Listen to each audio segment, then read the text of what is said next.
పంతులు, ఓ పంతులు. దా అమ్మా దా. పంచాంగం చెప్పు ఆ పంతులు. చెప్తా కూర్చో. నువ్వేనా అయ్యా పంతులువి? నేనే అమ్మా. యూట్యూబ్లో చూసి నేర్చుకున్నావు పంతులు? యూట్యూబ్లో చూసి నేర్చుకున్నావు పంతులు?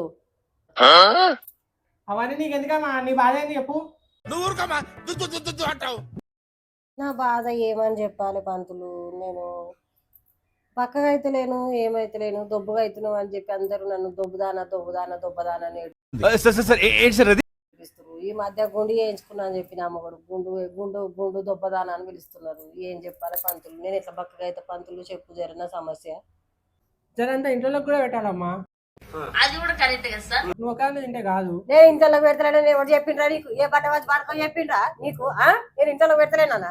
ఎవరు చెప్పిండ్రా పక్క పడుకో? నువ్వు నీ ముఖానికి పండుగనా? నీ మొక్కం నాకు కట్టే ఎట్ట పడంగా నీ ముఖము ఇదేదిరా మంత్రాలు చేసినాడు, చిత్రాలు చేసినట్టు నీ ముఖము నాకు కట్టే పంతులు వాడ పంతులు నీ ముఖం బోర్లవాడ.